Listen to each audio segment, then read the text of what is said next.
مسجد الحرام مکۃ المکرمہ اور مسجد النبوی مدینہ المنورہ سے خطبے کا اردو ترجمہ کے لیے ہمارے سوشل نیٹ ورک کو فالو کرنا نہ بھولیں اور اپنے دوست احباب کے ساتھ بھی ضرور شیئر کیجیے۔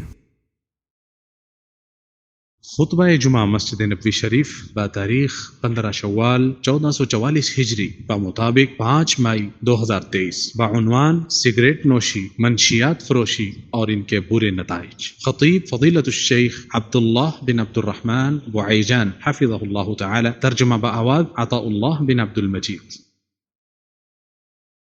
تمام تعریفیں اس اللہ کے لیے ہیں جس نے پوری کائنات کو پیدا کیا، اپنی مشیت اور قدرت و غلبے سے اسے چلایا، اپنے حکم اور حکمت و دنائی سے اس کی تدبیر کی، اپنے بندوں کی عزت افزائی اس طرح سے کی کہ کائنات میں موجود منافع بخش چیزوں اور نشانیوں کو ان کے لیے مسخر کر دیا، نعمتوں اور پاکیزہ چیزوں سے انہیں لطف اندوز ہونے کی اجازت مرحمت فرمائی، اور ان پر ناپاک اور ہلاکت خیز خبیث چیزوں کو حرام قرار دیا۔ ہم اپنے نفس کی شرارتوں اور برے اعمال سے اللہ تعالیٰ کی پناہ چاہتے ہیں۔ میں گواہی دیتا ہوں کہ اللہ کے سوا کوئی معبود برحق نہیں ہے، وہ تنہا ہے، اس کا کوئی شریک نہیں ہے، وہ آسمانوں اور زمین کا پروردگار ہے، اور میں گواہی دیتا ہوں کہ محمد صلی اللہ علیہ وسلم اس کے بندے اور رسول ہیں جو مخلوق میں سے سب سے افضل اور معزز ہیں۔ اللہ تعالیٰ کی رحمت نازل ہو ان پر، ان کی آل پر اور ان کے صحابہ کرام پر، اور قیامت تک ان کی سنت و سیرت پر چلنے والوں پر۔ حمد و صلات کے بعد دین اسلام تمام ادیان میں سے سب سے بہتر اور افضل دین ہے۔ اللہ کی کتاب سب سے بہترین حجت اور دلیل ہے، اور اللہ کے پیغمبر صلی اللہ علیہ وسلم سب سے بہترین آئیڈیل، نمونہ اور رہبر و پیشوا ہیں۔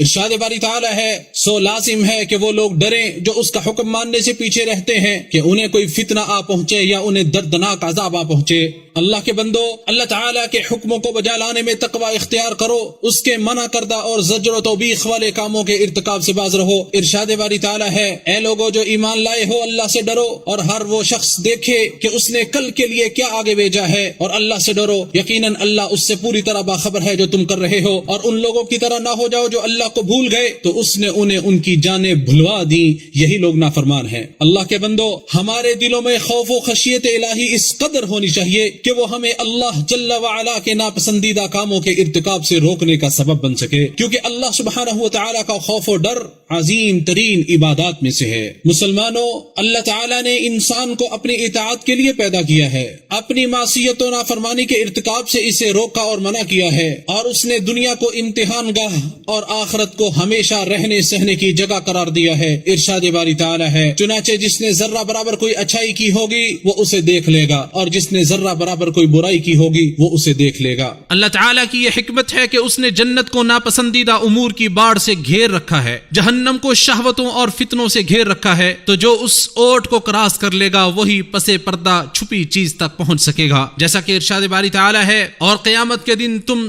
اپنے بدلے پورے پورے دیے جاؤ گے، ہر جان نے موت کا ذائقہ چکھنا ہے، اور قیامت کے دن تم اپنے بدلے پورے پورے دیے جاؤ گے۔ بس جو شخص آگ سے دور کر دیا جائے اور جنت میں داخل کر دیا جائے، بے شک وہ کامیاب ہو گیا، اور دنیا کی زندگی صرف دھوکے کا سامان ہے۔ لوگوں، جن بڑے بڑے اہداف و مقاصد اور مسالے پر اسلام اور اس کے احکامات کی بنیاد ہے وہ یہ ہیں: دین کی حفاظت، انسان کے نفس اور جان کی حفاظت، عقل کی حفاظت، مال و دولت کی حفاظت، اولاد و نسل کی حفاظت۔ اللہ کے بندو، یہی شریعت کے ستون ہیں، انہی پر شریعت کے احکامات کا دار و مدار ہے، انہی کے ذریعے کسی چیز کا حکم، اسباب اور علتیں معلوم کی جاتی ہیں، اور معتبر مصلحتوں اور قابل لحاظ اہداف کی تعیین کی جاتی ہے۔ اور جب اسلام نے انہی مقاصد کے اہتمام اور حفاظت کے لیے احکام مقرر کیے ہیں تو پھر ہر وہ عمل جو ان مقاصد سے ٹکرائے یا ان کی دھجیاں اڑائے تو اس کا شمار بڑے بڑے جرائم اور حرام کردہ اشیاء میں سے ہوگا، اور وہ ہلاکت خیز اور تباہ کن اعمال میں گنا جائے گا، نیز اسے زمین پر سرکشی اور فساد کے مترادف سمجھا جائے گا۔ اور سن لیجیے،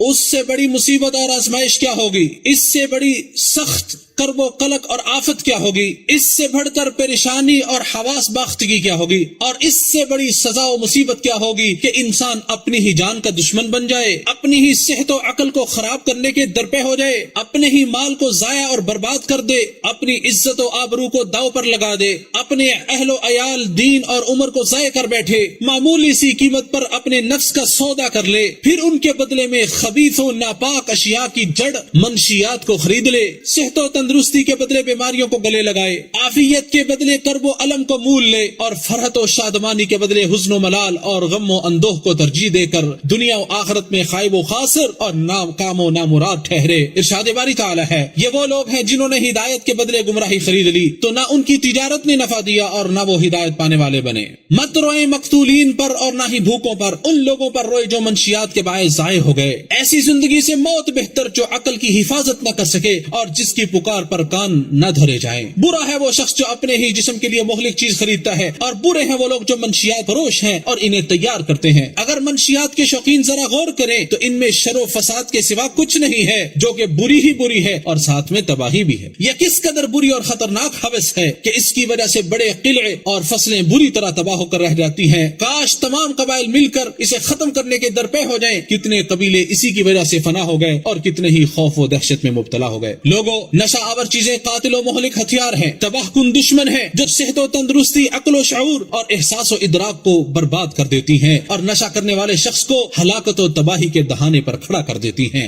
دشمنوں نے اس اسلحے کو استعمال کیا، گھات لگائے بیٹھے بددیانت لوگوں کو اپنا حلیف بنایا، احمق و نادان لوگوں کو اپنا معاون و مددگار اور دوست بنایا۔ چنانچہ یہ لوگ اس کام کے لیے خوب بھاگ دوڑ کرتے ہیں، اس کی ترویج کرتے ہیں، بڑھ چڑھ کر اس کی تجارت کرتے ہیں تاکہ لوگوں کی عقلوں کو خراب کر سکیں، ان کے مستقبل کو تباہ و برباد کر سکیں، دینی اقدار و روایات اور اخلاقیات کو جنازہ نکال سکیں۔ لہٰذا اس معاملے کو پوری سنجیدگی کے ساتھ لینا ہمارے لیے از حد ضروری ہے، اور ان کے کلی خاتمے کے لیے متعلقہ اداروں کے ساتھ تعاون کرنا ہمارے واجبات میں سے ہے، جیسا کہ ارشاد باری تعالی ہے، اور نیکی اور تقوی پر ایک دوسرے کی مدد کرو، اور گناہ اور زیادتی پر ایک دوسرے کی مدد نہ کرو، اور اللہ سے ڈرو، بے شک اللہ بہت سخت سزا دینے والا ہے۔ اللہ کے بندو، اللہ تعالیٰ نے نیکی کا حکم کرنے اور برائی سے روکنے کو دین اسلام کے واجبات میں سے قرار دیا ہے، اور دنیاوی مصلحتوں اور عقل کے تقاضوں میں اسے شامل کیا ہے۔ چنانچہ نشے کے رسیہ لوگوں پر پردے ڈالنا اور ان کے عمل پر خاموشی اختیار کرنا عظیم ترین برائیوں اور گناہوں میں سے ہے، اور نیز آزمائشوں اور مصیبتوں کو دعوت دینے کے بھی مترادف ہے، جیسا کہ ارشاد والی تعالیٰ ہے، وہ لوگ جنہوں نے بنی اسرائیل میں سے کفر کیا، ان پر داؤد اور مسیح ابن مریم کی زبان پر لعنت کی گئی، یہ اس لیے کہ انہوں نے نافرمانی کی اور وہ حد سے گزرتے تھے، وہ ایک دوسرے کو کسی برائی سے جو انہوں نے کی ہوتی روکتے نہ تھے، بے شک برا ہے جو وہ کیا کرتے تھے۔ اور نعمان بن بشیر رضی اللہ عنہما سے روایت ہے کہ رسول اللہ صلی اللہ علیہ وسلم نے فرمایا، اللہ کی حدود پر قائم رہنے والوں اور ان کی خلاف ورزی کرنے والوں کی مثال ایسے لوگوں کی سی ہے جنہوں نے ایک کشتی کے سلسلے میں قرع ڈالا، جس کے نتیجے میں بعض لوگ کشتی کے اوپر والے حصے میں اور بعض نیچے والے حصے میں آ گئے، بس جو لوگ نیچے والے حصے میں تھے انہوں نے پانی لینے کے لیے اوپر والے لوگوں کے پاس سے گزرنا پڑتا۔ انہوں نے سوچا کیوں نہ ہم اپنے ہی حصے میں ایک سوراخ کر لیں تاکہ اوپر والوں کو ہم سے کوئی تکلیف نہ ہو۔ اب اگر اوپر والے نیچے والوں کو منمانی کرنے دیں گے تو سب کے سب ہلاک ہو جائیں گے، اور اگر اوپر والے نیچے والوں کا ہاتھ پکڑ لیں اور ایسا نہ کرنے دیں تو خود بھی بچ جائیں گے اور باقی سب لوگ بھی بچ جائیں گے۔ اسے امام بخاری نے روایت کیا ہے۔ لہٰذا نیکی کا حکم کرنے اور برائی سے روکنے کی حرص رکھو، یہی کامیابی کا باعث اور اصلاح کا ذریعہ ہے۔ ارشاد باری تعالیٰ ہے، اور لازم ہے کہ تم میں سے ایک جماعت ہو جو نیکی کی طرف دعوت دیں اور اچھے کاموں کا حکم دیں اور برائی سے منع کریں، اور یہی لوگ فلاح پانے والے ہیں۔ اللہ میرے اور آپ کے لیے قرآن کریم کو باعث برکت بنائے، مجھے اور آپ کو اس کی آیات اور ذکر حکیم سے نفع پہنچائے۔ جو میں نے بیان کیا تم نے سماعت کیا، میں اللہ تعالیٰ سے استغفار کرتا ہوں، تم بھی اس سے استغفار کرو اور اس سے توبہ کرو، بے شک وہ بہت بخشنے والا مہربان ہے۔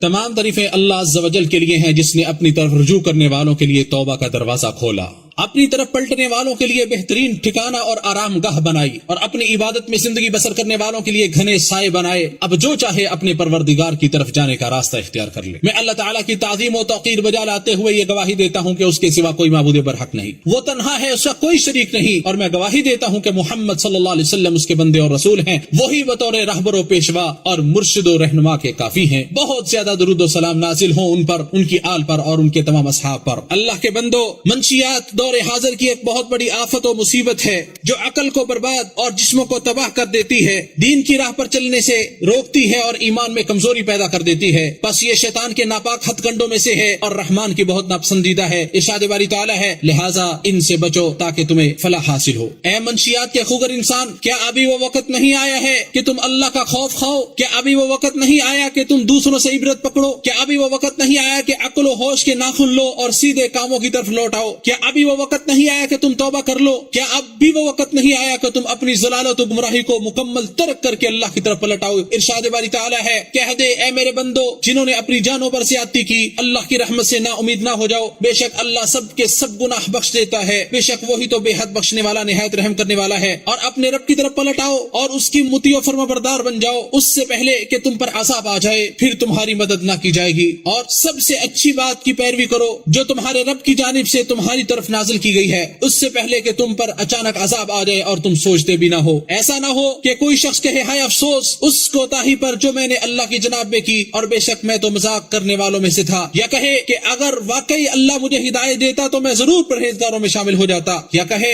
جب وہ عذاب دیکھے کاش واقعی میرے لیے ایک بار لوٹنا ہو تو میں نیک عمل کرنے والوں میں شامل ہو جاؤں۔ افسوس ہے اس شخص پر جس نے منشیات کی عادت ڈال کر اپنے نفس پر ظلم کیا اور توبہ نہیں کی، جبکہ اللہ تعالیٰ نے تو اس کے لیے توبہ کا دروازہ کھلا رکھا ہے۔ افسوس ہے اس شخص پر جس نے اپنی آنکھوں سے نشیڑی لوگوں کے بھیانک انجام کو دیکھا اور ان پر نازل ہونے والی شقاوت و بدبختی کا مشاہدہ کیا، لیکن ان سے عبرت و نصیحت حاصل نہیں کی۔ مسلمانوں، تم سب نگران اور سرپرست ہو، اور تم سے اپنے ماتحت لوگوں کے بارے میں باز پرس کی جائے گی، لہٰذا اپنے ماتحت لوگوں کے بارے میں اللہ سے ڈرو، کیونکہ وہ تمہاری گردنوں میں بطور امانت کے ہیں۔ ارشاد باری تعالیٰ ہے، اے لوگوں جو ایمان لائے ہو، اللہ اور اس کے رسول کی خیانت نہ کرو اور نہ ہی اپنی امانتوں میں خیانت کرو جبکہ تم جانتے ہو، اور یہ جان لو کہ کل قیامت کے دن اللہ تعالیٰ کی بارگاہ میں تم سب سے ان کے متعلق پوچھا جائے گا، وہ سب تمہارے خلاف گواہی دیں گے اور ان کی گواہی لکھی جائے گی اور ان سے باز پرس کی جائے گی، اور اللہ رب العالمین ایسے شخص پر جنت کو حرام کر دیتا ہے جو اپنے ماتحت لوگوں کے ساتھ خیانت کرتا ہے اور ان سے متعلق جو اسے ذمہ داری سونپی گئی ہے وہ اسے پورا نہیں کرتا۔ کتنے ہی ایسے والد اور باپ ہیں جو اولاد سے متعلق اپنی ذمہ داریوں کو ادا کرنے میں کوتاہی برتتے ہیں، اور جب وہ بری صحبت کا شکار ہو جاتے ہیں اور منشیات کے عادی بن جاتے ہیں تو پھر اس وقت وہ کفے افسوس ملتے ہیں، جبکہ اس وقت پچھتاوا اور افسوس و ندامت ان کے کوئی کام نہیں آتی۔ کتنے ہی ایسے باپ ہیں جو اپنی اولاد کی تربیت سے غافل رہتے ہیں، انہیں ہوش تب آتا ہے جب دشمن اور برے ساتھی انہیں اپنے نرغے میں لے لیتے ہیں، وہ خواہشات نفس کے غلام بن چکے ہوتے ہیں، ہلاکت و تباہی کی گہری کھائی میں گر چکے ہوتے ہیں اور ان کے احاطہ کنٹرول سے باہر نکل چکے ہوتے ہیں۔ کسی آدمی کے گناہگار اور مجرم ہونے کے لیے اتنا ہی کافی ہے کہ وہ اپنے اہل و عیال کو ضائع و برباد کر بیٹھے۔ ارشاد باری تعالیٰ ہے، اے لوگوں جو ایمان لائے ہو، اپنے آپ کو اپنے گھر والوں کو اس آگ سے بچاؤ جس کا ایندھن لوگ اور پتھر ہے، اس پر سخت دل